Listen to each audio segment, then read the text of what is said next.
Thank you, Mr. Chairman. And Mr. Secretary, it is indeed good to see you.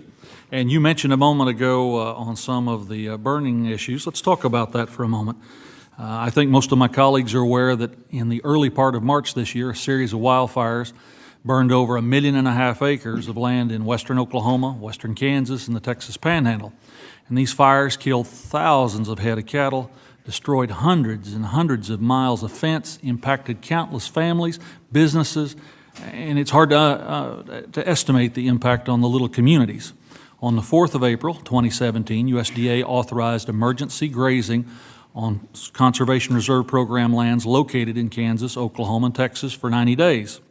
The flexibility to graze on CRP was and is critical to the survival of many operations throughout my district. And that being said, it will take longer than 90 days to regrow the forage, rebuild the facilities needed to maintain, contain, and care for the surviving livestock. And last week, I, along with Representative Marshall on this committee, and Representative Thornberry sent you a letter requesting extension of the emergency grazing authorization past the current 90-day authorization.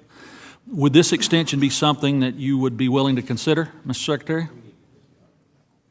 Absolutely. I think it's a reasonable request. As you know, I didn't get to the burned areas, but my first trip outside was Kansas City. I heard directly from many of those affected about that.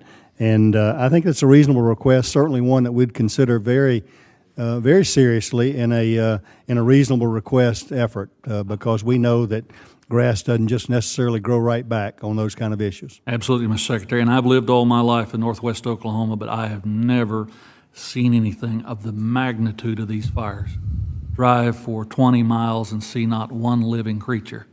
Yeah. Just the most amazing thing. So the potential for that extension would have a tremendous impact, I think, upon my constituents.